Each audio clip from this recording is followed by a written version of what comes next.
That's how we own it. What's up, family? It's your girl, Tamika D. Mallory. And it's your boy, Mysonne, the General. And we are your hosts of Street Politicians, the place where the streets and politics meet. It's been a long time since we've been together on our podcast with our Street Politicians family, but we didn't leave them without. We made sure to leave them with a good series on financial literacy that I need to watch again myself. We've been getting some good reviews on the shows that we had. Yeah, man, those shout out to Earn Your Leisure, shout out to 19 Keys, shout out to Don Poole, shout out to everybody else that was on. Like, you know, they gave us a lot of good tips about finances, about, you know, how we doing this cryptocurrency. What else we was talking about? Investments, you know, so many different things. So I want to shout out those brothers and the sisters who was on the shows that helped us. Well, the sisters, we didn't have any women. We did. That focused on financial literacy? Not that I know of. All right, so we didn't have that. We have to make sure, because there are many women. In fact, there's a young lady by the name of, I think her name is China Bentley or something like that we should have on. And actually I have reached out to her asking for her information, and she sent it to me, but we were moving so fast trying to get the shows taped. I didn't have a chance to circle back to her, but I will, because she also, you know, first of all, she focuses a lot on the Bitcoin piece. And, you know, I think for some people, because we got mixed reviews, not so much that the shows weren't good. Almost everybody said this was really informative. It helped me with understanding a little bit more of things that I didn't understand, but that doesn't mean that everyone feels like it's something they want to get into. You know, a lot of people are still sort of, the jury is out for them on whether they want to invest their resources in certain ways. And so, I didn't mean to cut you off, but you know what the thing is about stuff like that? It's taking a chance. It's a risk, right? There's something you have to believe in. Like, it's like seeing a product. It's like seeing an artist. You see a guy walking down the street and they can sing, and you're like, damn, I never heard a voice like that, right? But they just look like a regular person. And you might invest your time and say, yo, you know what? I know if I invest my time and energy, this person right here is going to blow, right? Everybody can't see that, right? And so it's not going to be everything like NFTs and cryptocurrency. It's not going to be for everybody, because they don't see the long road ahead, right? So that's why a lot of people have financial advisors. They have people that they talk to about things like this, because it ain't something that they would normally see. I think for me, when you invest in something, it has to be something that you can physically see and say to yourself, I see the growth in this. I see that if I invest my money. I personally see that me investing my money in this because something I understand, and I see the upside of it, and I see where it's going. I think that's what us, especially our people of minorities in our communities that don't have resources that are expendable, right? That don't say, you know what, I could just invest 100,000, and if I lose it, it's cool. Because a lot of these people in different cultures, they have a lot more money than we have, so they can make decisions and they can win, lose, or draw. We don't have that luxury. So I think for us, the study of it makes sense. And also something that we actually believe in, something that we've studied and we look and say, you know what, I believe in that product. I believe in this. And I personally can see it. Not just somebody telling me something I can't see, but I personally can see how this is going to be the thing that I can invest my money in. Yeah, I mean, and I think that's the issue. That's, you know, sort of what I was describing, that you can't always see. You can see that some of these different platforms, that it worked for one person, but you can see where other people have lost a lot of money, you know. And like, I know for me, I invested in Digicoin because that was a thing that you saw a lot of growth. And then we lost a lot, and then we gained it back, and it's sort of been back and forth. So I think you do have to be prepared to lose. And I also think there are a lot of people that the reason why they are afraid to make such investments is because they don't know whether or not that it will actually benefit them. And that's why you have others who are focused on things like real estate that are more of a, it's more sure, but then still there's issues, because if you buy real estate in certain neighborhoods, you don't know if that neighborhood is going to grow in a certain way within a certain time frame. So you've got to be careful about that. You could also purchase a house that has lots of different issues. I noticed that in Atlanta, Georgia right now, they have, because so many people are moving to Atlanta, and the Airbnb market is a big market. And by the way, anytime white folks see Black people making a lot of money off of something, they come in with lots of regulations. That's just the way it works. But they're now putting a lot more stipulations on Airbnb, and not stipulations that help to address sort of, and I guess in a way it will address noise control and having neighbors that are, folks that you don't necessarily want in your community because they're bringing, the value and the morale of the community down. I guess it will help, but it seems like it's very financial. It's like, you got to pay a certain fee now, and you need to, sign up through this particular thing. And America is a capitalist. Yeah, I mean, figure out how to capitalize. But it also could help, because now if you have to pay this 5% and you've got all these different issues and fees and things and forms, and you got to inform the people in the building that there's an Airbnb, which I think that should have always been the case. As you do that, it does help you to keep the quality of, your space that you're renting and the neighbors or whatever up. So I could see how the two things play hand in hand. But nonetheless, when you have all of those stipulations, even real estate can be tricky. However, it's not as to me, as risky as just putting your money in something that you literally can't see, So it just depends. And to your point, you need a lot of education. I think the things that came out of the Earn Your Leisure conversation, that was, really good. It was one thing that I think Bilal said, I'm not sure, but one of them said that, before you invest $100,000 of your money in anything, the first thing you have to do is make sure your credit is paid off. You have no outstanding issues on your credit, that you have done all the things necessary to strengthen your own personal portfolio, which is you, from the top of your head to the bottom of your feet. Once you do that, then you start investing. I thought that was a really, really important statement that was made. And then I also think that the way in which, in the interview with 19 Keys, the way in which he explains the NFT. So for people who are out there, you need to listen to it, because I was very, very, I lacked a lot of understanding about NFTs, but when I listened to him talk about how we see it, like when we use the word NFT, it becomes a struggle, versus being able to see it in the way in which he did, that he had a product and he basically took it to the marketplace and people invested in his product and purchased it. And then there's different value systems on that product, right? So it's easier than when you hear NFT, you like, what is that? It's a new language. But when you say, okay, my product was, his crown, and because it's his personal crown, if you believe in 19 Keys and you support him and what he's doing, then you purchase his crown. Now you have one, and it unlocks the ability to be a part of a special group with, within his product. And now you can sell it, you can move it around. And that's the same thing that Don Pooh is working on with his restaurant. So I feel like I learned a lot, and, I want to go back and definitely listen to the series. So that was our financial literacy stuff that we did. And it's funny that would be running in parallel to us being in Africa, because we learned a lot from a financial perspective about what's happening there in Africa as well. Yes, we did, man. We learned a lot. Shout out to everybody in Africa. We can't even talk about Africa yet, because we didn't get there. We've got to talk about our recent news. And you delivered a powerful spoken word at the funeral service for DJ K Slay, who I know was a good friend of yours. So maybe you want to talk a little bit about that. Oh yeah, man. Shout out to everyone who attended. My brother K Slay, Keith Grayson, aka Daz,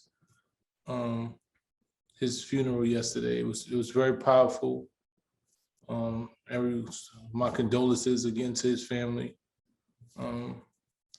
Just sitting there, you know, K Slay is somebody I didn't want to put it on social media. So prior to actually going to the funeral, I didn't even post anything about me and K Slay because there was a lot of people doing it. So I just didn't want to do something that was trendy when this is like somebody who I personally regarded as a friend, someone who, you know, that always, whenever he reached out to me, it was nothing but a phone call. Whenever I reached out to him, no matter what it was I needed, you know, if he could do it, he'd say yes. If he couldn't, he said no.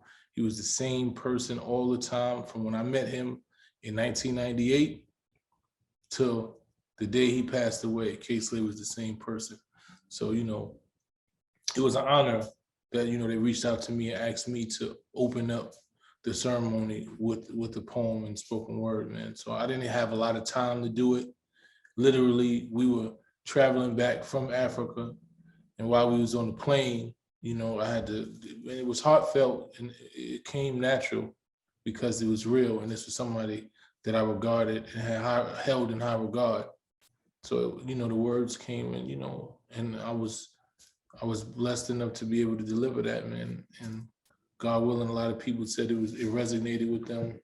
A lot of people was emotional behind it. I got a lot of text message, DMs from people who said, it, you know, it really touched the spot, you know. And so hopefully his family was pleased with it. You know, there was a lot of great moments. The legendary LL Cool J spoke about him. You know, the iconic Melly Mel spoke about him.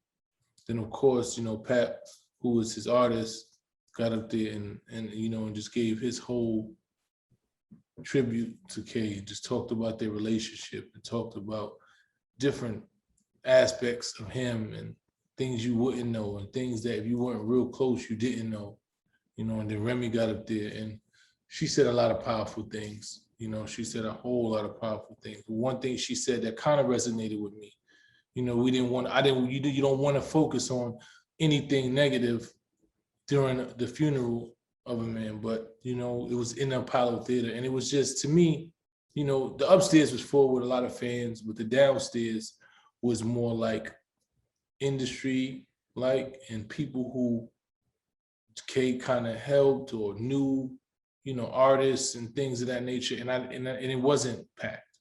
You know, it wasn't enough people in that section for me. I didn't feel like all the people that K Slay helped, especially from even just New York City alone. You know, he gave voices to a lot of these artists, and I felt like there should have been way more people in that room. You know, but I think that's where we are, man. It's people don't have really regard for authenticity anymore. Negativity and fake capping is the thing now, you know. So to see that a lot of people that I expected to be there wasn't, you know, everybody has their own issues. Some people couldn't make it. Some people were out of town. Like, you know, I've missed out on things. So I understand, but I just felt from my heart that K Slay should have had way more people in that building last night, you know. But the people who were supposed to be there were there. His mother, his family was there. I seen his brothers. I seen, you know, a lot of his family members and a lot of people that I knew would be there were there. Shout out to Fat Joe. Shout out to who else was there? Dave East was there. Shout out to it was a lot of people. You know, I don't want to just call out. Johnny Nunez was there taking all the pictures and the photos. Of course, Johnny Nunez was there. Well, I mean, I think that, you know, first of all, I met K Slay, I think like 2 or 3 times. And then I had a phone conversation and some social media interaction. He's always really, really nice and kind. And that's how I will remember him, as being a very, very nice and kind person. I think, you know, when you have we still have an issue in terms of the COVID protocols of a lot of places in New York City and across the country, because there were people who were there that couldn't get in because they weren't vaccinated. And the Apollo has a vaccination rule. You can't get in. It's not a family. It wasn't the family. It was the actual Apollo. So that's going to be something that over time we'll have to see how that evolves, which would allow more people who are not vaccinated to attend events and or not. And this is not, I'm not making a statement either way on it, because we already know that I don't believe that people should not have a job or not be able to attend certain events or be in certain spaces just because they are or not vaccinated. Because I have a friend who happens to be vaccinated that's very sick with COVID right now. And so to me, getting a COVID test that is negative should be enough, but that's a whole different day's topic. And so I think that's one issue, but also, and I think it's a 3-part.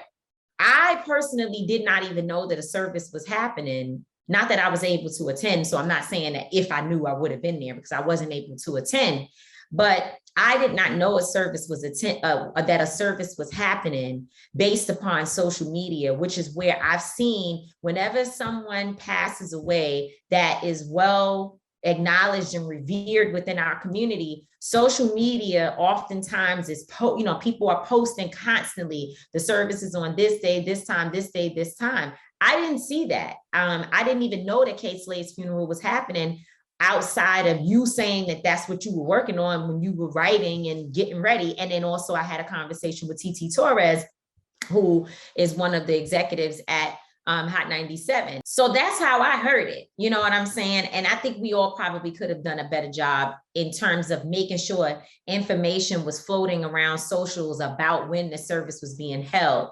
And then I think lastly, we just are in a time where it's weird. People are not really focused. And I think we would all do ourselves some good. And I do mean all of us, to really try to figure out how to live in moments, how to appreciate more about just the little moments of what we are experiencing in life, because we are all everybody is moving so fast. We're moving past one another, moving past our loved ones, moving past our children. And so slowing down a little bit to focus on moments, that's got to be something I know for me as I'm going towards this 42 mark, is like, how do you slow down just to be in a moment and not timing everything? My day is timed. I have an hour here. I go to my parents. I can visit them for 2 hours, 2.5 hours. Then I have to be here for 15 minutes. Then I need to go to the nail salon. It's from this time to this time. And before you know it, you get home and you're exhausted from just being on a schedule of doing everything in your life. And I don't know exactly, I don't have the answers for how we figure out what can help us make a change, but it has to be one, because I think the way that we're living in this moment is killing us. And even though we had a lot of time schedules while we were away, because I won't say Africa because we're not allowed to say it, but even though we had a lot of time schedules, there still was moments when you just sat in the open space in peace. And I think we gotta, kind of figure out a way to do that. So anyway, RIP to DJ K. Slay. RIP to the late drama king, DJ K. Slay. Word. So Nene Leakes is suing Bravo and Homeboy. I forget his name. I'm not even going to try to worry about figuring it out at this moment. Homeboy. What's his name? Andy Cohen. Andy Cohen. That's his name. Sometimes, I can't always remember stuff. I like Homeboy. Huh? I like Homeboy. Homeboy worked for me. Homeboy. And we happened to see Nene while we were away. And in fact, when I saw her, I asked her how she was doing, because I noticed right before we left on social media, I kept seeing her talking about, something that was happening to her or something she had experienced. And she said something like, "Don't blackball me." So when I saw her in the hotel, I said to her, "Hey, is everything okay?" And she said she couldn't talk about it, but that we would see in the next few days, not the next few days, she said, soon you're going to see how I'm dealing with some of the issues that have happened to me. And I just remember thinking to myself, wow, I don't know any of the details. I literally haven't read it, don't know much. Well, I'll probably try to see exactly, because especially when she talks about discrimination, I'm going to read it and try to understand what happened and get into it. But I was just thinking to myself, like, wow, just the TV, the reality TV, the social media, all of these things, this era that we've come out of, while there have been a lot of people who've made a lot of money, and we talked to Mona Scott about this, we've got people who made money, we've got people whose careers were made, stores and brands were built and all of that. You also have a lot of pain, a lot of underlying pain that people are dealing with. And we should really try to do a show, and I don't know who the guest would be, to talk about that, like just the aspect of how of the impact of this quick social media reality, everything is in your face thing that we're living with, and how, because racism doesn't stop, sexism doesn't stop, the attack against our Black men doesn't stop, the children being exploited doesn't stop, but yet we are exposed so publicly every which way we turn. Yeah, it's a lot. Social media, there's a plethora of things. And I think on our trip, which we'll get into, for me, those was one of the things that I really wanted to get clarity about, and just understanding, because you get engulfed in it, right? And when you're a person who has a standard of what you call integrity and morals and principles, you get infuriated by the internet and the way information is disseminated, lies are being told, and it's just so much. There's so many things, especially when you have a profile, just watching the whole Will Smith thing, watching Meg Thee Stallion, just watching how people are attacked, right? Just seeing how people attack, and then we dehumanize celebrities and people who have platforms. We think they should just be able to take everything, right? So, and then having a level of a platform and a level of celebrity, and you actually experience those things, right? And when you are a person of high moral fiber and caliber and standards, and somebody's defaming you and disrespect, it's hard. Those are things that are hard. It takes self-mastery to, most of the people who are able to do it successfully are elder, right? The youth it's hard for someone lower than 50 years old to just not, to resist the urge to just defend themselves. Well, I think the reason why people that's lower than 50 years old experience a heightened level of outrage about what happens online is because we stay on it so much.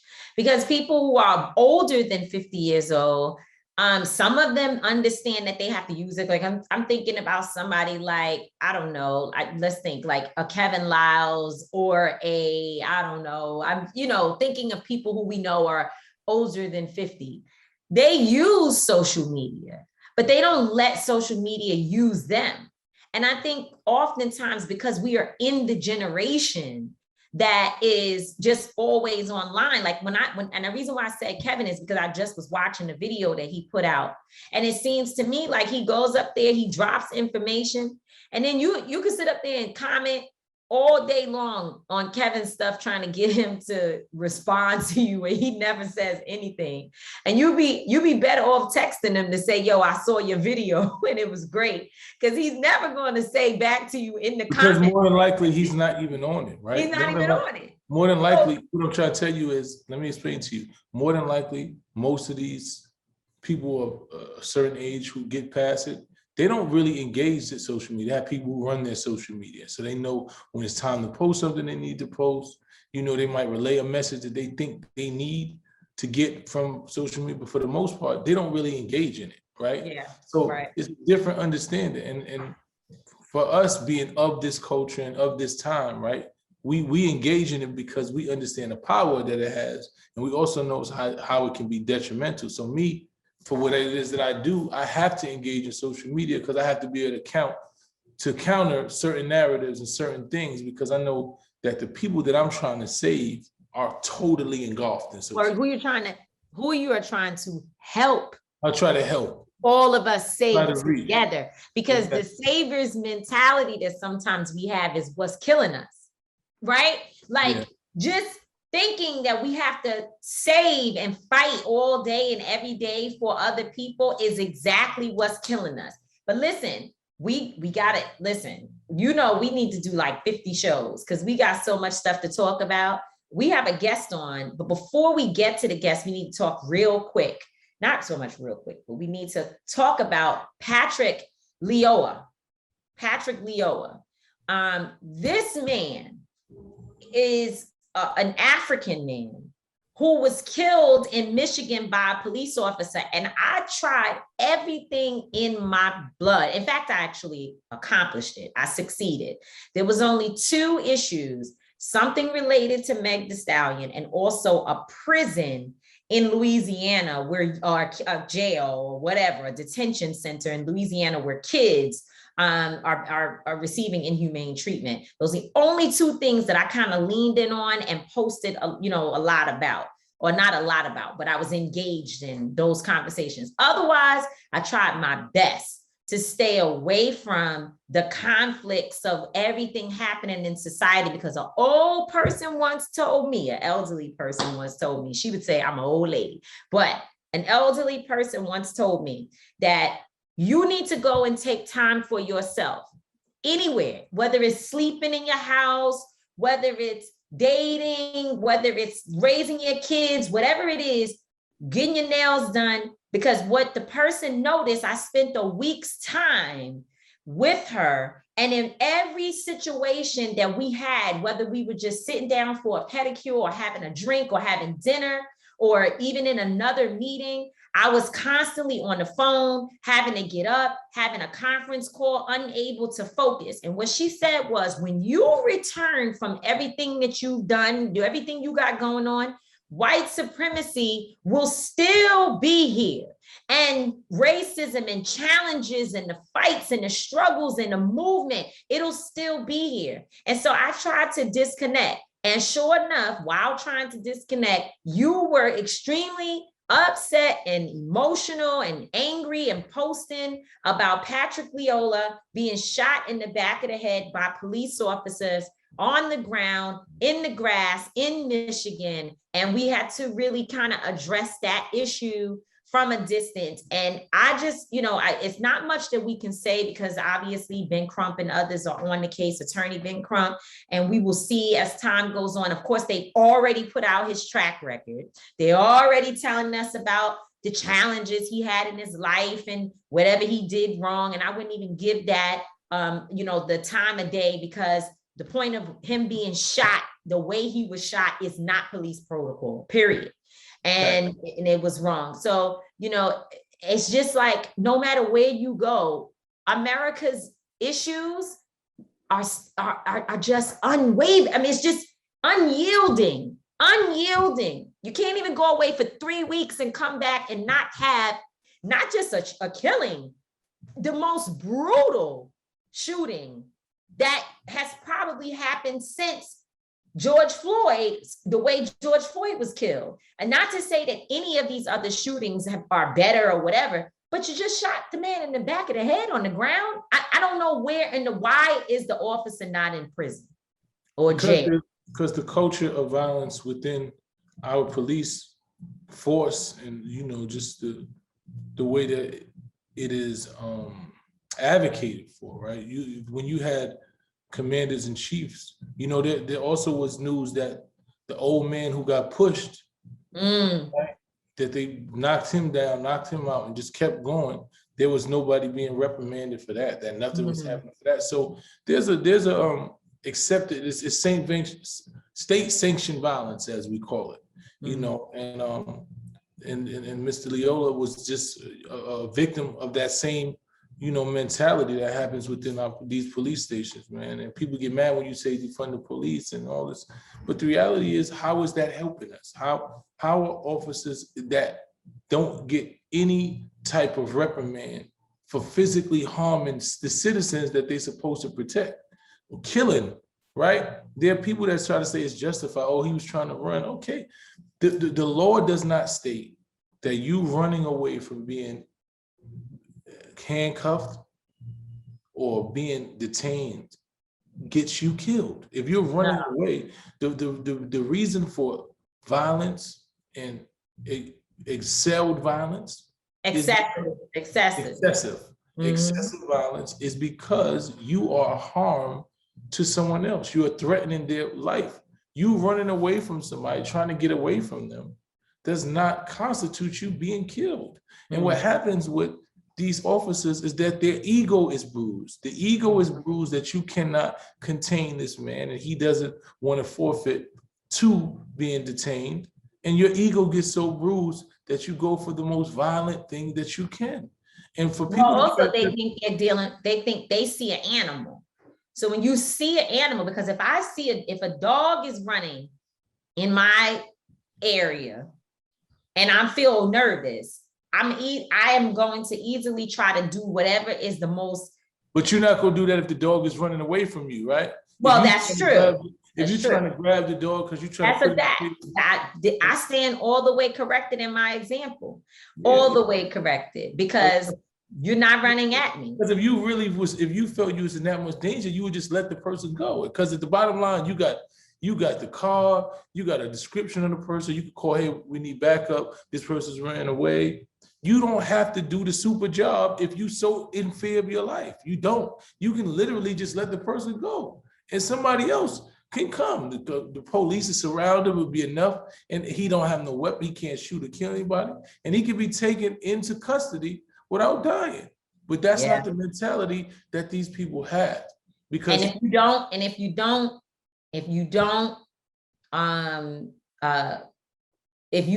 you allow the behavior to continue, you have one conviction, then they give what's the name, Amber, who was it, whatever, the woman officer who killed Dante Wright, then they come up with, giving her whatever that little bit of time bull crap sentence was in her situation. So you have a victory, so to speak, in terms of the justice system working, then it goes down, and we fail. And so these officers feel like if they can fall within these little pockets, they will probably get away. Like the stats say, they will more than likely get away with murdering us. And so no, it's unacceptable.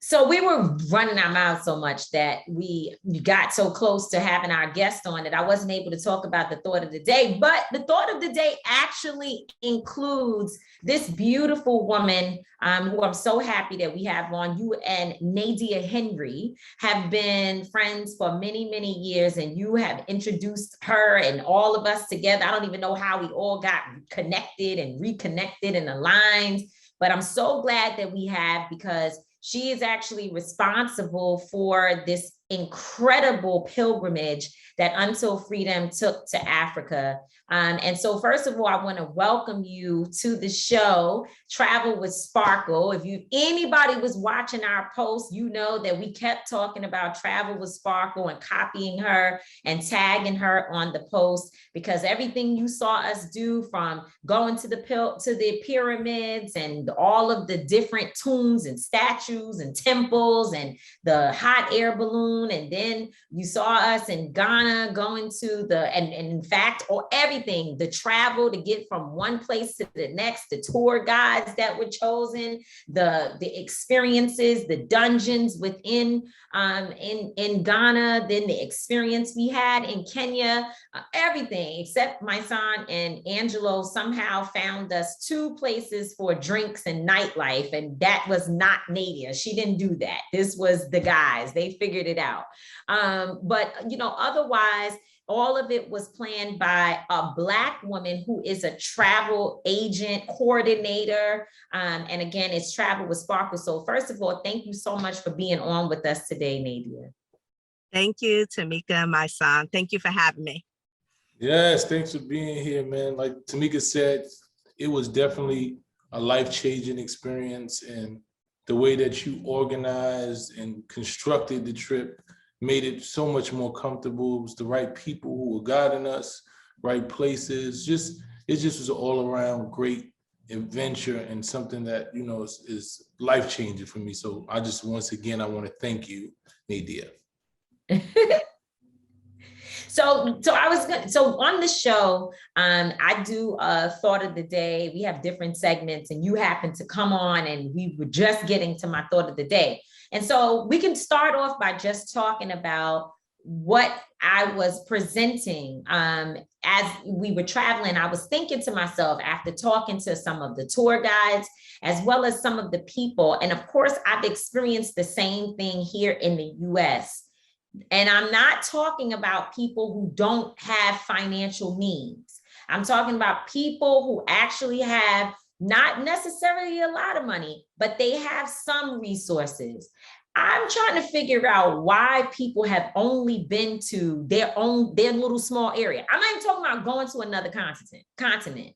I'm talking about people who live in Brooklyn who have told me that they have never been to Manhattan or Queens unless maybe they were going to a concert or something, or they had to go to like the Social Security office or something where they absolutely had to travel to another borough. But people don't leave their state. They don't leave their town. And again, I'm not talking about folks who are struggling, that can't move around, and they figured out a way to exist within their space. I'm talking about folks that have jobs and careers, and they don't leave their area. What is that? Yeah. So, some of it is just fair. I think some of it is fair. And a lot of it also has to do with people just thinking they can't afford to travel for whatever reason. And that's whole part of my agency and what I do. I'm gonna be honest with you. When I was younger, I never left. I never left the United States. My mother never took me anywhere. My first time being on the plane was me as an adult. I'm not sure what her thoughts are. Obviously, I never sat down and talked to her about it. But as I got older, the first trip that I took when I was younger was to Mexico. And it was like, wow, there's different cultures. I want to step out and I want to see different things. And I think as Black people, more and more Black people now are starting to travel. But I just think it's sort of like fair, and then honestly, some people think that they're not eligible or can't get passports for whatever reason.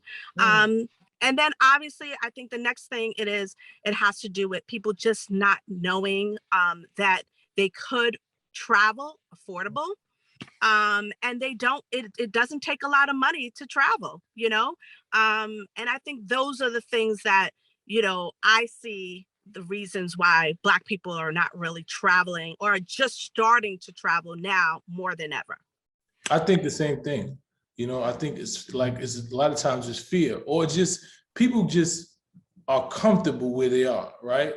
They just get comfortable in the setting. Like when you're talking about boroughs, you're right. It's a lot of people in different boroughs that have never traveled outside their borough, right? And I had a lot of people. I used to go to Martin Luther King High School, and it was everybody went to that school from different boroughs, right? So having conversations with Brooklyn dudes, it's like, I've never been to the Bronx, or I thought every Bronx dude was a certain way. So when they meet me, it was like, well, you don't seem like the average Bronx person, or you don't seem like and I meet them, and I had Bronx dudes that was the same way. I've never been to Brooklyn. I just have a perception of the way it is. And it's like traveling, like what we did when we went to Africa. We was having conversations with a lot of different Africans. And I remember one of the things, that really stood out to me. There was this woman in Kenya, and she was explaining to us how she was on a plane with a European woman. The woman was talking to her about, well, I traveled to Africa, and she was talking about she was in Senegal and she was here, and I wanted to see animals, and there was no animals there. And the lady was like, well, the animals are in Kenya. Like you went to the wrong places. She said, no, there was no animals. I know what I'm talking about. So you try to tell me about where I'm from. So a lot of people think certain things. Then they was trying to say, I remember, as we grew up, a lot of people say Africa is dirty. They got AIDS. People got flies all over their faces. Who wants to go there? Like you didn't want it. That wasn't something that you wanted to do. So you automatically put that off your travel list. You didn't want to go there. So I think the misinformation, that is sometimes intentional or sometimes not intentional, because you spread misinformation because somebody gave it to you, has caused us not to even want to travel outside of our comfort zone. Absolutely. I also think, yeah, it's a lack of education. People just not educated. So you're correct, my son. Yeah, no, and I think so. We always traveled, right? We always traveled, and from my perspective, it was more social justice based, right? And other than family. So we went to the South because we had family in the South. But for us, it was the movement that had us going to Brooklyn. We were going to what was known as the Slave Theater for programs there. We met the folks in that area. Obviously, Staten Island, there were protests. You had different things going on around the city. But one thing I can tell you is we waited to get home to eat, right? Hardly ever did we go to shop in those areas. We went there for the purpose, and we left there and went immediately back to our comfort zone to do business and whatever. Maybe we went to New Jersey to shop, right? Like, you went to Paramus Mall or something like that. But people do get into their little comfort zones. And as I've been traveling for a long time, I think Dominican Republic was my first trip. You went to Mexico, we went to Dominican Republic. What I realized is that the beautiful pictures of palm trees and pools and beaches and all of that are really given to us about everywhere else but where Black folks live. We see the beauty of every place, every other culture, but they don't really, even about the South.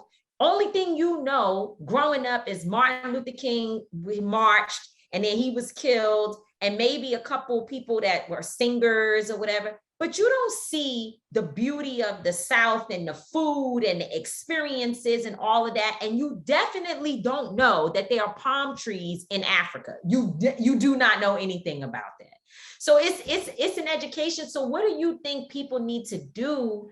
I know one side of it is go and experience it, but some folks don't think that they can afford it, and perhaps they can't. What would be some of your other ways that you think people can educate themselves more? Well, for one, is get a travel advisor, a true travel advisor, such as myself, who's educated, who travels. I don't just sit behind a desk.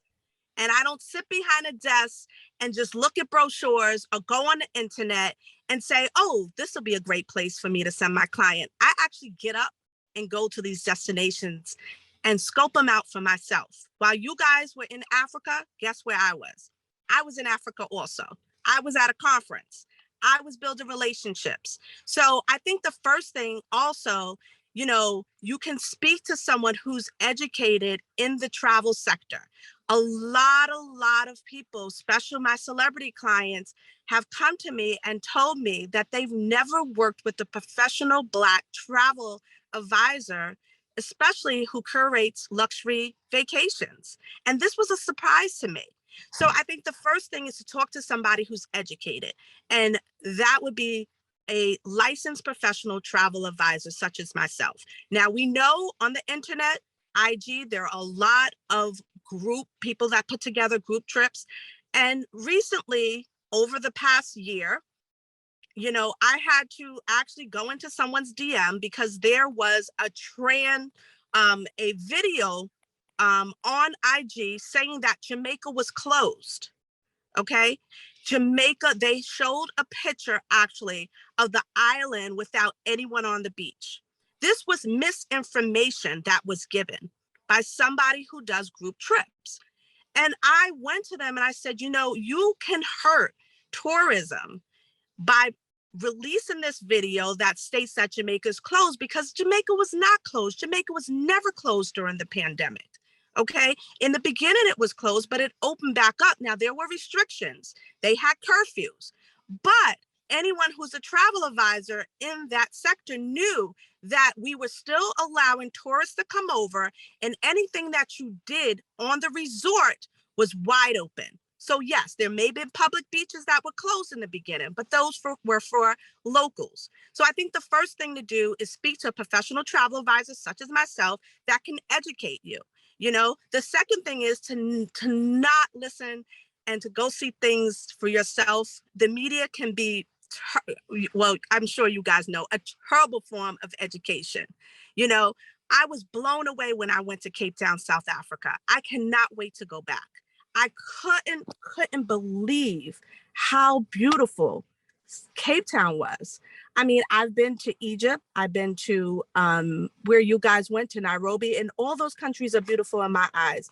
But to see South Africa, it was like it was westernized. It's like a part of the United States. I mean, it blew me away. It was absolutely gorgeous. So I think the first thing is to speak to someone and to educate yourself about different destinations before you say, you know, that you can't go there, or, you know, you have misconceptions about, you know, the destination.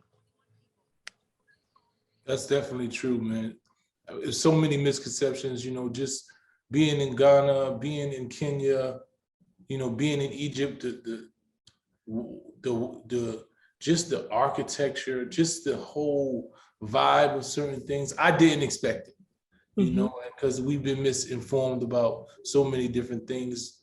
You were taught that the Africans don't like you, they don't really want you here, and for the most part, they loved us. They called us brother all the time, or cousin, or everything. You know what I'm saying? So it's just so much misinformation, and you know, we were talking while we were on this pilgrimage, it's how we want to utilize our platforms and our voices along with you to try to curate these type of trips to make sure that our people have these opportunities and have these experiences, because they really need to see. You know, you need to make sure that you see these things before your life is not here, because tomorrow is not promised, and we definitely need to make sure we see these things.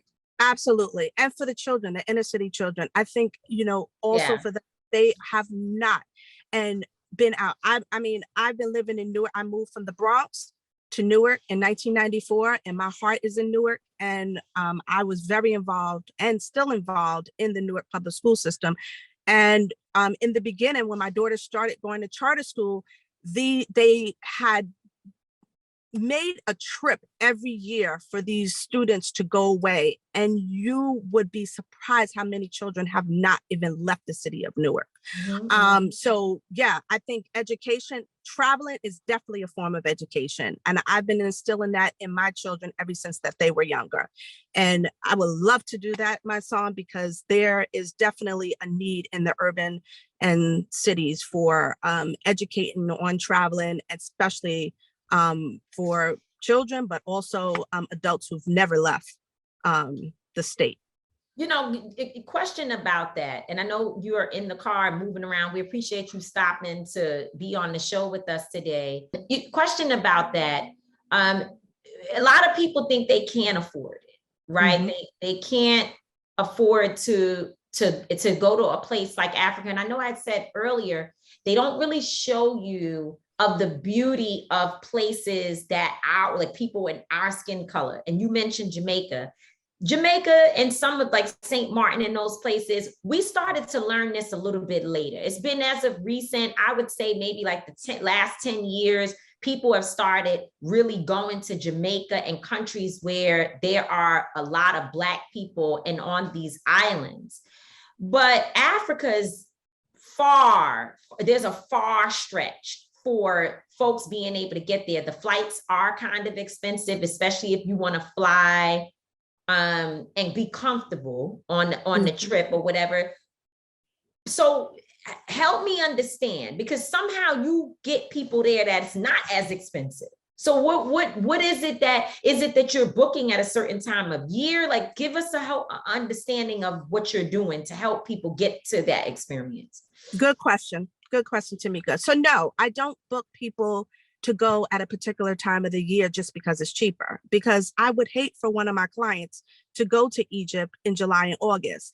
And I thought I've heard that you guys in April, that's supposed to be a really nice time. And the weather had hit about 100 one of the days that you was there. 111, 112, 111. So could you imagine bring in a group of people in July and August, and Oof. all 7 days is that. So what I do is I create payment plans for my clients. And I also teach them that, listen, if this is your goal, then guess what? You might have to sit out going to the club 2 nights a week.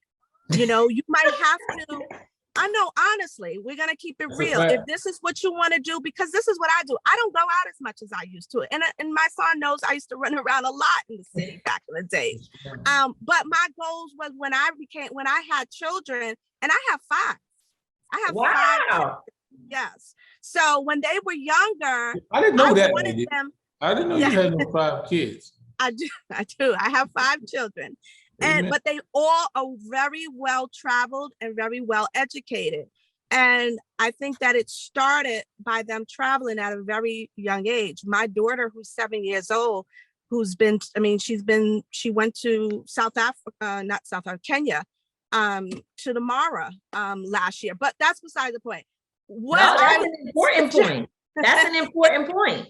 It is, and I'm just saying that if I can do it, everybody else can do it. Believe me, didn't have any money. I was a single mom raising at that time, it was 3 children by myself. I lived in the city of Newark, and I wanted my kids to see different things outside of the city. So what I did was I budgeted. I stopped going out. And instead of me going to the club, I put money aside. I always did trips with my children that included a payment plan. And even though I do a lot of celebrities in the music industry and in the television industry, I will never forget where I came from. And I will always help my clients who want to see the rest of the world and think that they're not able to do it. So we start off with a payment plan, $350 down, and we do monthly payments. And I usually start my group trips about 12 months to 18 months out in advance. So that helps. And then I'm always talking to them. I keep it real. And I said, listen, you're falling behind. I saw you on Instagram and you were at such and such. If you really want to do this, and because you always say, I want to do what you're doing, I want to see, then, you have to commit yourself. And then it's like, once they do it, I'm telling you, I have clients from Kentucky that once they travel with me, they will not travel with anyone else. And it's addictive. It's addictive to the point where every time I put out a group trip, they're jumping on. I'm like, hold up. You guys have been traveling a lot, but that's what they want to do. And they found a way to budget their money. No one that really travels with me with the groups. I have my luxury sector, but I also have just 9 to 5 people that work from 9 to 5, and they go away with their children. And, the way to do it is basically to kind of budget out what your goals are as far as travel. You did Yandy's wedding, did you? You did the wedding in Dubai. Exactly. I did. Yeah. And that was amazing. And one thing I could say is you're very accessible to deal with challenges, because you know me, I got an issue about everything all the time. And so you were accessible for that. And I know that when you guys were in Dubai, there was a last minute issue that came up with where some filming or something was going to happen. And you were able to figure it out and help to, figure out another very fabulous location. So this is what you do. And I think people need to work with you. And I know I had a question and it slipped me earlier, but I remember now the education piece is so important, that people understand the difference between learning in a book and learning with your eyes, right? With experience. Yeah. Because just like in Egypt, as Mysonne said, we were blown away. But as we were visiting the different areas and all of the not just the pyramids, of course, the pyramids is that's the big highlight. But as we were visiting other areas, other monuments and statues and temples, these people, King Tut, Nefertiti, people who we've heard about throughout history, I was able to see the mummy of King Tut in my face, the hair, the texture of the hair on the mummies. You would think that all of us have one texture of hair, but I saw red hair. I saw straight looking hair. I saw fine hair. I saw blonde hair. I saw coarse hair on these mummies. This was coming out of their head. This showing you that Black people with different skin colors and different that, look different ways were all there. Also, this idea that that Black people weren't in Egypt. It's a lie. They were Black. The civilization begins with Black people. And that gives you a sense of pride. You walking around like, yeah, like I knew that, but now I know. I learned what is it? Hieroglyphics. See, I want to say hydro, so my mind is in the wrong. But hieroglyphics. Looking at it, I'm like, wait a minute. In school, I remember that, but I had no reason to recall that over the years. But seeing it reminded me. So the bottom line is the level of education, understanding, not just in Africa, but I'm sure that you curate experiences all over the world that give you a different understanding of all types of things to help you be a more well-rounded individual. I'm into it. I've always been traveling, but now I'm glad I found somebody who can help me travel the way I want to travel. And I'm on the luxury list. That's just put me on the luxury list. I'm on the You can't go back now. Once you start luxury, it's hard to go back. Put me on it. Tamika's a whale. We call her a whale, right? I'm put me on the economy list, man. Oh, I don't mind. Angelo, we on the luxury. Yeah, you and Angelo the luxury list. I'm on the bottom list. You can put me in coach. I can sleep with coach for 20 hours. No, it don't make no difference to me. That's a lie. Until he does it. Ain't gonna work. It ain't gonna work. Linda, she doesn't mind because she travels back and forth to Palestine and she's used to being in all types of situations going there. So she doesn't mind, but she's not trying to stay in a hotel that is not together. She don't like that. My son can sit there and say he can fly and coach for 20 hours. I promise you that when he was in his little business class bed, I looked over there, checked him out, knocked out, drooling, sleeping so good that he get up. He's like, let's go. Where are we going? Because you want to try to go in a luxury fashion. And we saved money for a long time to be able to go on this trip because that's what we wanted to do. But it should not stop you from getting there. Because the time you take a nap and wake up, it's not as long as you think. Right. So anyway, it's so much to be talked about. So much to be talked about. Thank you, Nadia Henry of Travel with Sparkle. AKA Sparkle. Thank you, guys. Thank you. Thanks, take care. Okay, bye-bye. So she's really good at what she does. Like really, really good at what she does. I mean, I hope a lot of people contact me already, like who booked this trip? Like who put it together for you? How did you figure out all this things? Because you're not going to go on the internet and come up by yourself with the experience that we had. It's just not possible. No, it's not possible. She's really good. It's a blessing that people that you've known for 20 plus years and just seeing them move, and do things that are great like this. Nadia has always been somebody who's loving and would like to have a good time. Like she said, she always wanted to party. So she decided to take her party outside of the country, outside the States, and start helping you travel to have parties. So shout out to Nadia, man, good person. And she's dope at what she does. Like you said, you are very meticulous and particular in every inch of this trip. You had to make sure it was panned out right, and you were able to contact this woman 22 times a day. I did not. WhatsApp. No such thing. Hey, we need this, and what's going on with this? I'm not saying you did, but you were able to if you wanted to. There's definitely, when you say the number 22, that is very specific. My fault, 20. Impression that I was kind of not. Minus the 2.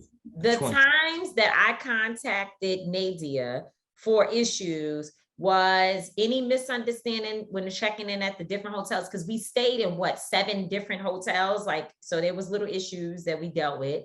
She was always on top of it.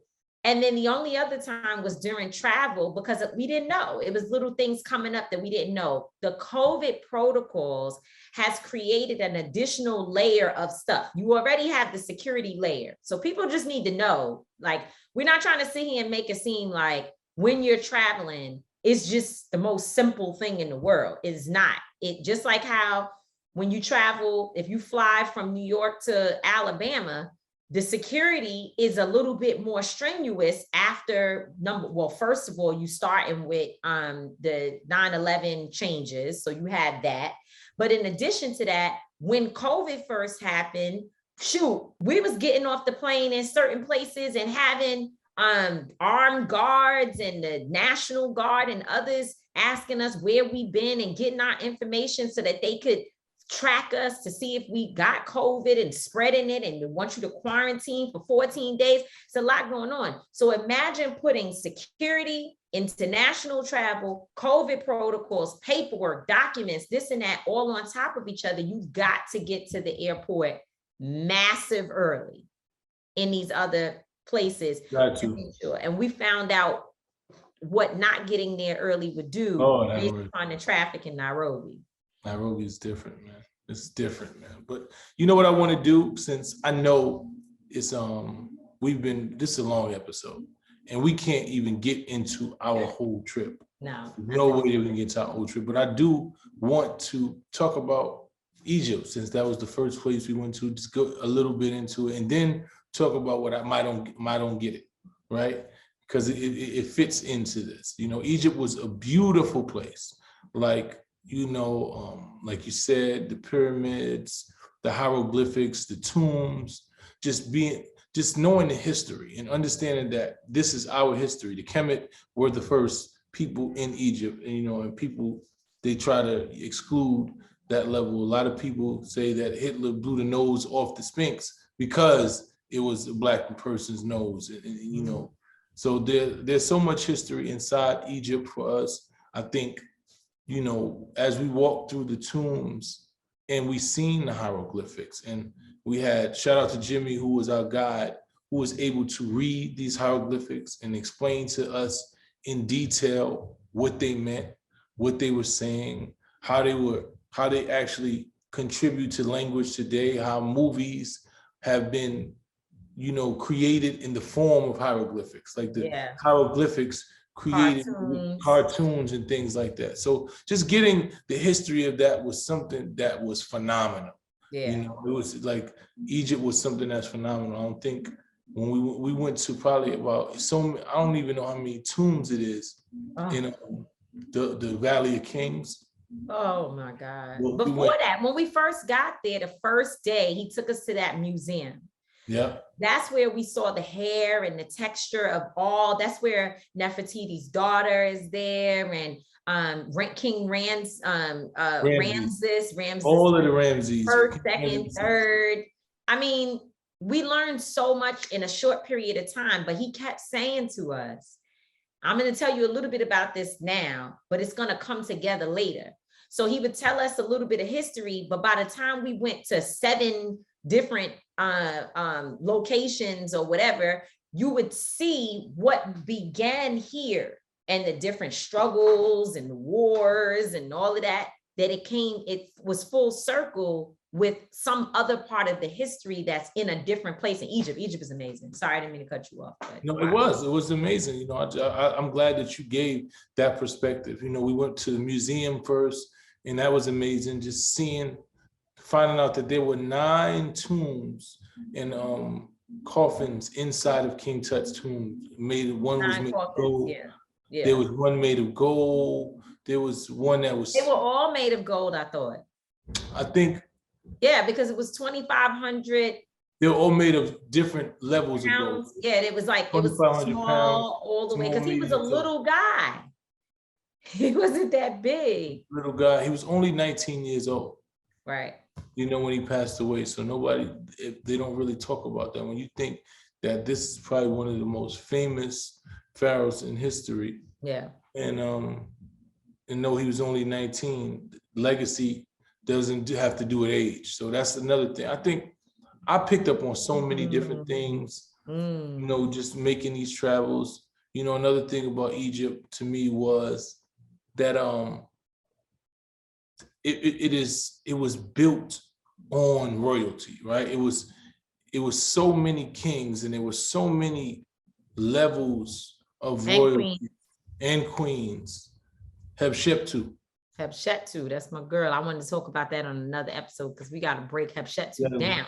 Hatshepsut said, I'm waiting for nobody to say that I'm a pharaoh. I'm gonna say it myself. What? How the hell come you could be a pharaoh and I can't be? I'm a pharaoh, self-identified. Now, what's good? First female pharaoh. That's right. No tradition, you know. So just learning that history and understanding Ramses and all of his sons. Yeah, I understanding Ramses. The Ramses had about 50 wives and 125,000 kids. That's another thing that we'll get into. When we look into the African and even the Egyptian culture, they all were polyamorous. They weren't polyamorous. They were poly. They focused. I mean, they practiced polygamy. Polygamy, my fault. They practiced polygamy.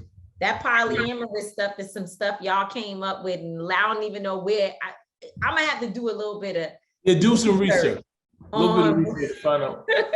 Polygamy was the natural form of relationships within Africa and Egypt. So, you know, that was very interesting to learn. Polygamy that takes care of every single household. Absolutely. I mean, it depends on what take care of it. And a lot of them, all they built was a hut. They built it out of cow shit. They built huts out of cow shit and put the people in there. The women, a lot of times the women built their own huts. Women even built the hut. They built their own huts. They built the husband's hut too. But the man went out, he hunted the food, he came home and he took care of his family. And but they have to buy diamond sandals and buy. Man, listen, right? The world, listen, a hut at that time. Remember, at one point they was laying on straw. But the woman was in the hut. You just said the woman built the hut to be. Yeah, but that didn't say that she was still hunting the food. I bet you one thing, she built the hut with supplies that the man brought home. What supplies? The cow shit it and they made it into. Nah, they had straw. We saw the straw. Remember the straw. And you can see the straw, and then inside they had the bed. What I'm trying to say is that the criteria and the understandings of relationships and the dynamics of the family structure has just changed. And I don't, and it's moved away from cultural things that were norms in our culture. So we just got to see. What I want to do is make in comparisons, right? Like I just want to compare. Well, I'm gonna do a lot more studies about the family unit and was it stronger than it is now? Because when we look at our family units now, our family units don't seem as strong because there's a certain ideology that people have that a family is supposed to look one way or be this way or has to be this way. So, that was very interesting for me. Well, what I will say is that, I think we did learn and stretch the imagination and the mindset around certain things. And that's one of them, but it wasn't just polygamy. It was a lot of different issues about how we took care of one another, work within community and all of that, and taking care of children that may not have been your own. Because remember, I don't know about nobody else. I grew up in the projects. In the projects, it was kids that lived in certain people's house. It was not their children. And they got the kids because maybe a mother was on drugs or somebody died or the father got locked up or the parent was working and then they just had to figure it out. And you see that same culture from, in Africa in the ways in which we learned about the villages and the communities and what have you. Now, what we also learned is that no, there wasn't a situation when people had to go off to work or do certain things. The whole community was responsible for each child. That is a history that we know to be the case from how people were raised, especially down south. You get in trouble up the block with Miss Susie, by the time you get home to your mother, she knows all about it. And they done whooped you from down there to down there about whatever the issue is. And when I say whoop, I don't mean physical. Maybe that might be too extreme. Yeah, I mean, they whooped my ass. They did, but I'm just saying, whatever, that might be extreme in certain situations, but whoop in terms of everybody checked you about whatever happened or whatever you was doing. We lost that. So when we saying, well, community. What's wrong with our kids? That could be a part of it. We definitely lost community. So, you know, I want to go into my I don't get it.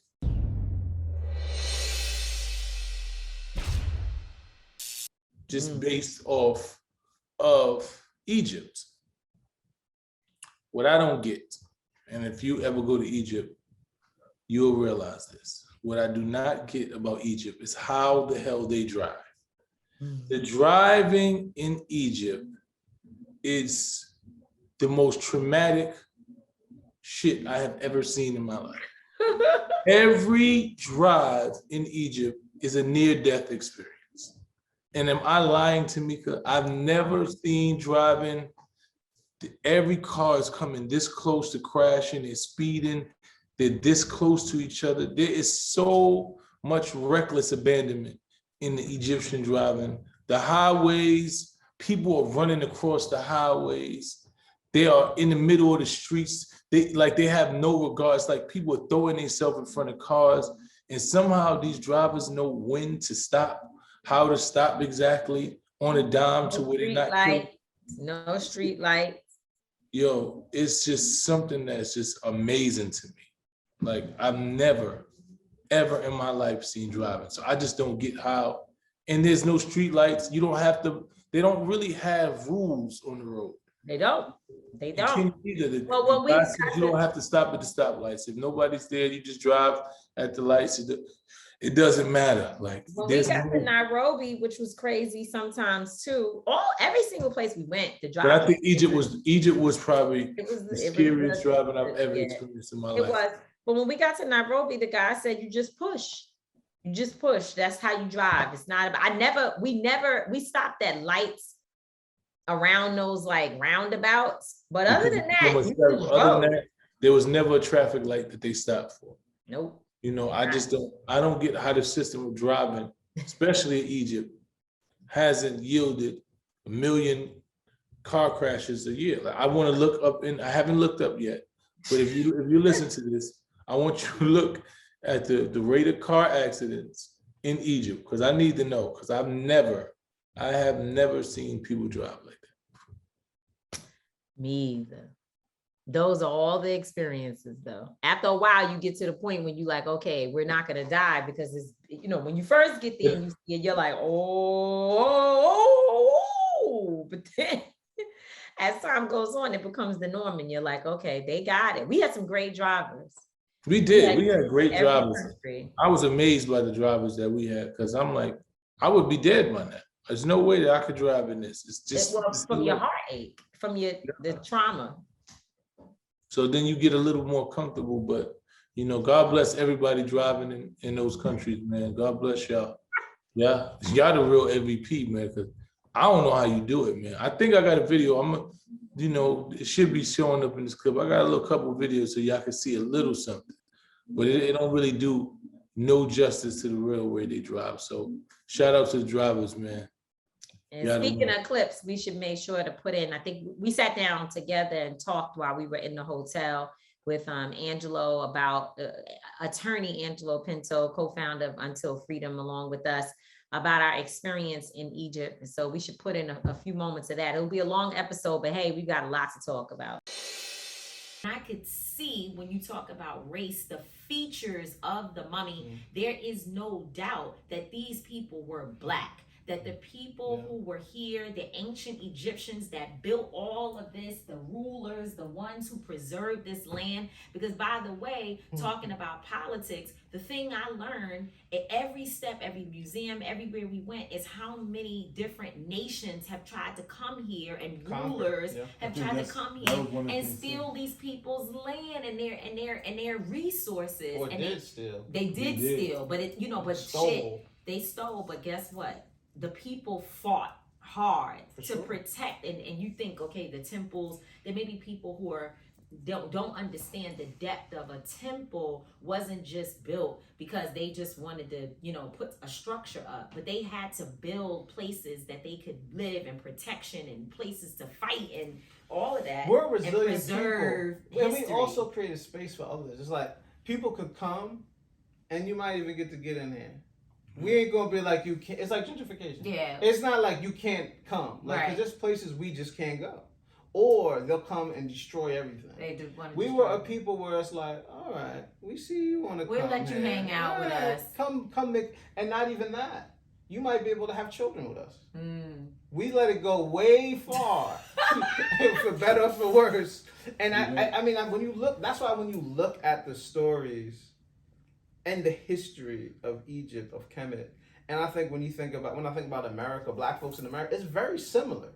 Like building the advanced civilization or building a world power. It was the same thing that happened. And the ways in which cultures collide, connect, and build a new culture when that's happening. You know, it's very fascinating. But like you said, there's no way to shake our imprint on this, because when you look at the statues, when you look at the mummies, when you look at the features, you see it's us, but you also see the diversity in that too, just wherever we are. Right, that's exactly, that was my feeling about the mummies, because the hair texture, right? So you had mummies, especially when we looked at the women, you had mummies that were dark black. All of them, for the most part, were dark black in terms of their, you know, and their features were very strong.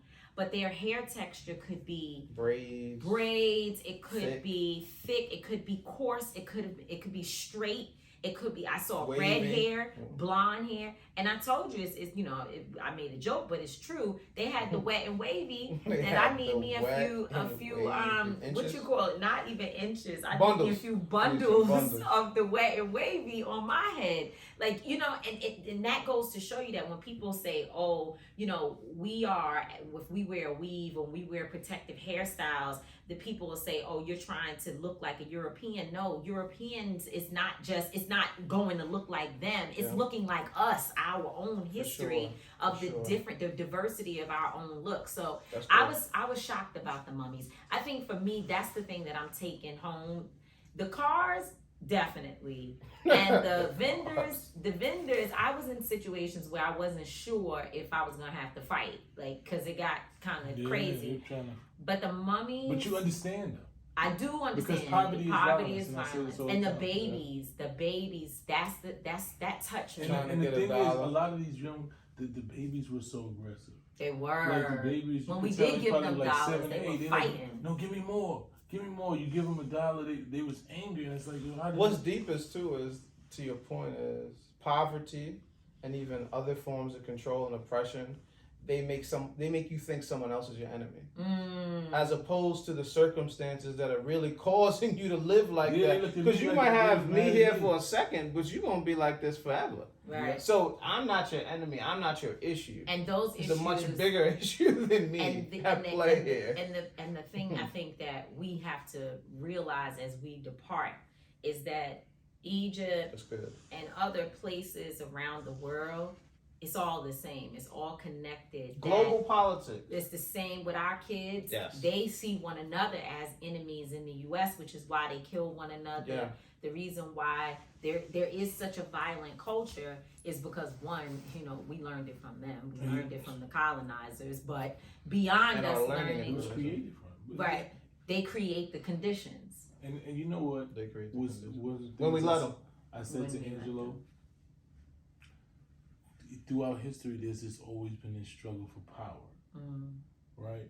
It's always desire for power, and it always led to some level of war and conflict.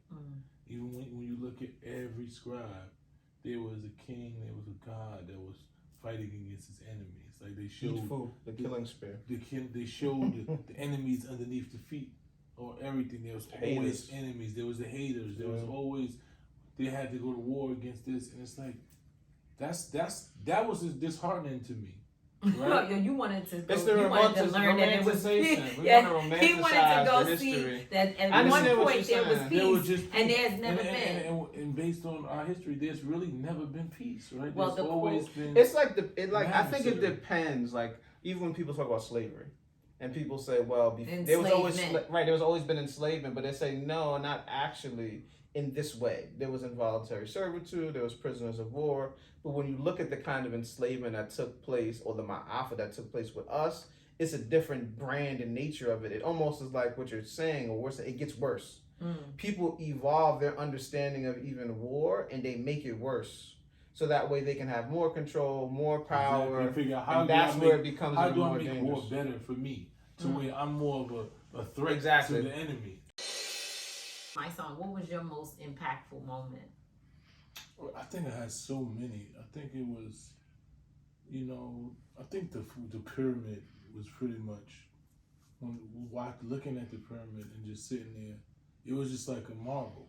It was just standing in front of it, and you just feel this sereneness. You feel like this something come over you, like it just, you feel like it's like you feel like something, a level of energy goes inside of you when you sit in front of this pyramid, and it gives you like something else. I can't even explain it. I was just sitting there and I was looking at this pyramid and I was like, wow, how did they do this? Like, it just makes you feel like you motivated, you inspired. Like, if somebody did this, if our people did this, then I know that I have levels of greatness and things that I can accomplish in me that I haven't even touched the surface. I said, when I went there, I said, when thinking about the fact that these pyramids were created 4,000 years ago, like the oldest pyramid was over 4,000 years old. And when you look at the architecture of it, you look at how the mind, just have to understand the mind state that came from the ancient Egyptians who built this.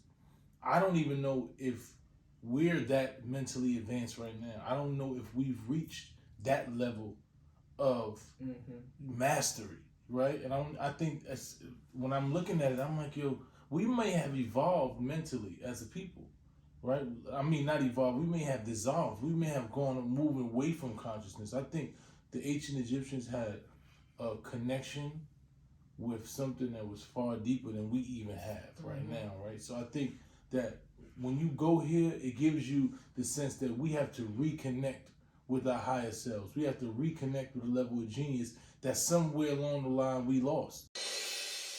On some level, you're desecrating the remains of some folks here, because these are, what y'all say, what's the movie?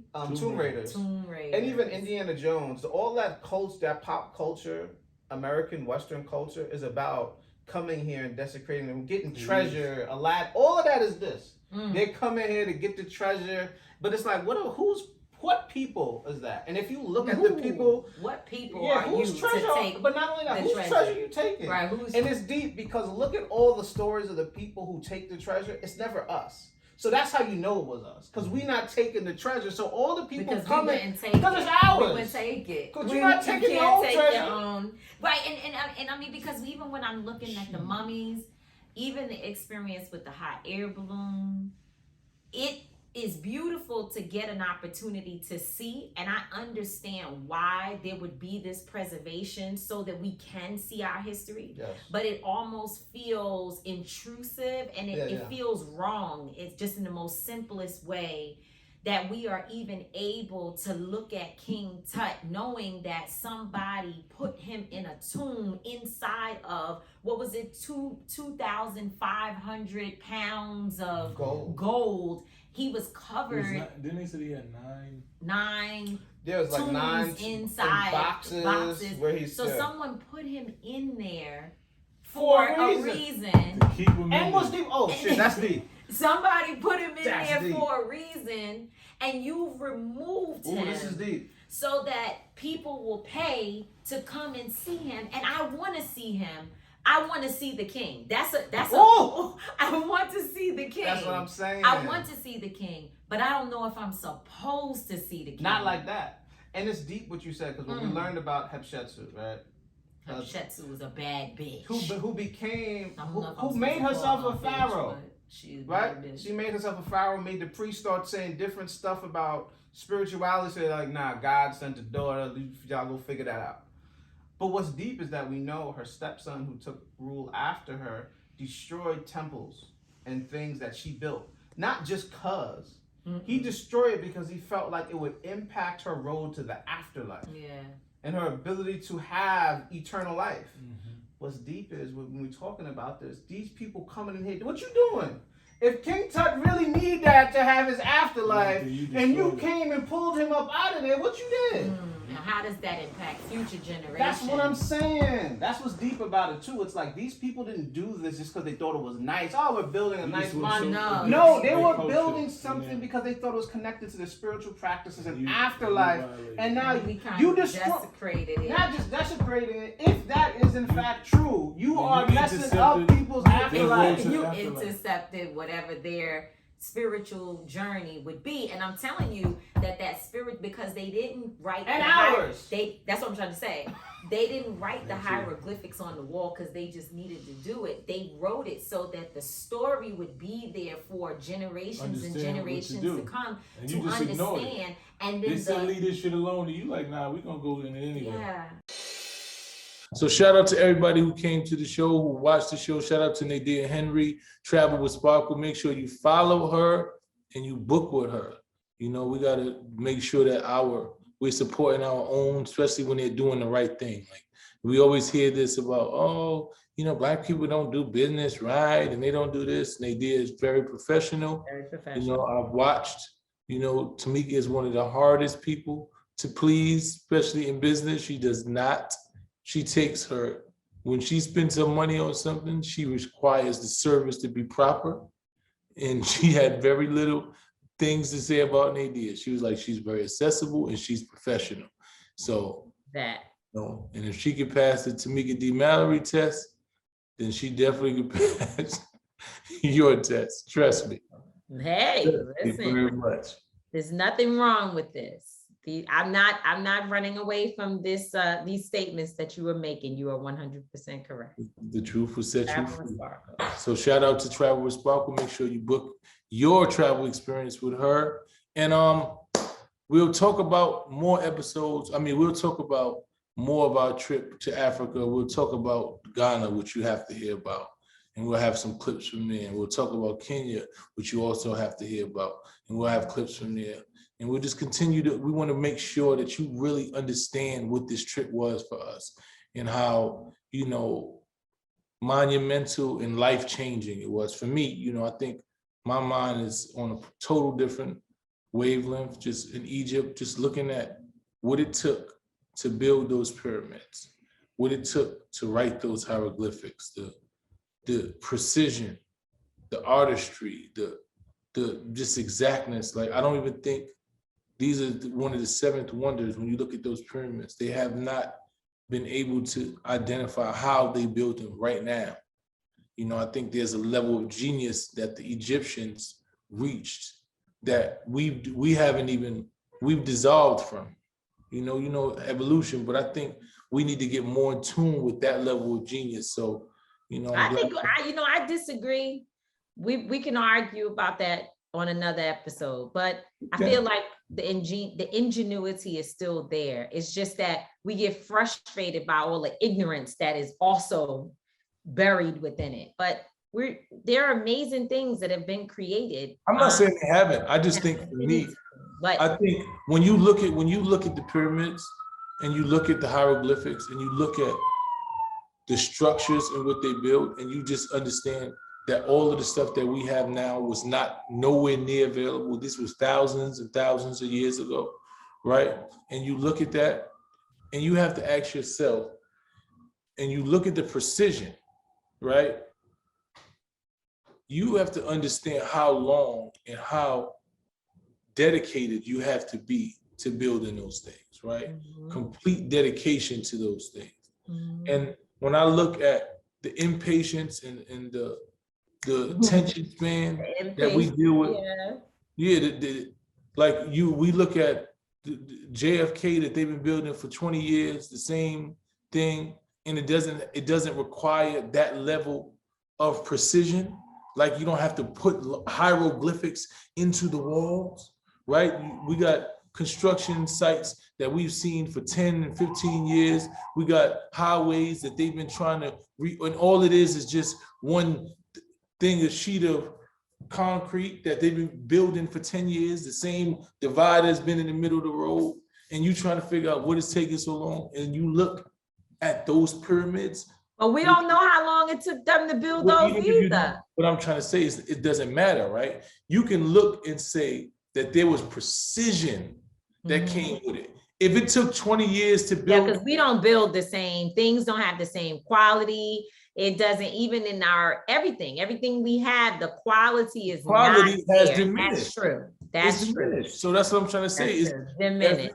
you can watch, like I look at structure, the most beautiful structures and celebrate the structures that we have in modern day society don't come close to those pyramids that we went into. And most of these are thousands of years old and they still are standing. There was a level of quality and energy put in to where they were able to. Yeah, we've watered everything down. I guess I agree.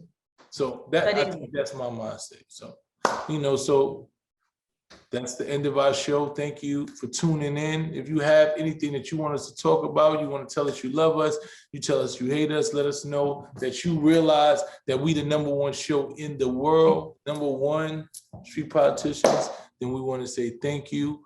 You can DM us at Street Politicians Pod if you have anything. If you have a small business, we know we didn't get to our small business segment because we just been overwhelmed with Africa, and we want to give you that experience. And we want you to bring you to where we were, so we didn't really get to that, but we're going to get back to our small business segment soon. So we want you to hit us up and let us know about your small business. Make sure you got a LLC and you are a business, and you're not homeboy John from the block that got a t-shirt that he earned something on and saying you want us to promote it. We ain't gonna promote that. So, but we do want to promote small businesses and people who are doing business the correct way.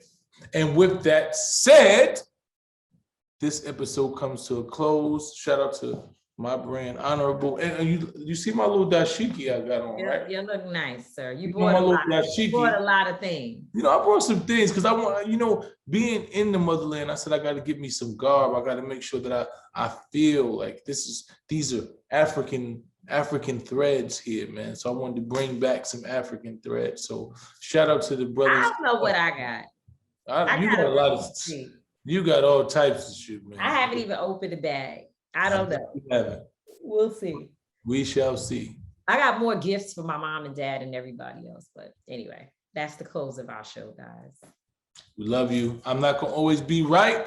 Tamika and Mary's not going to always be wrong. But we promise you that we will both always, and I mean always, be authentic. Listen to Street Politicians on the Black Effect Network on iHeartRadio. And catch us every single Wednesday for the video version of Street Politicians on iWomen.tv.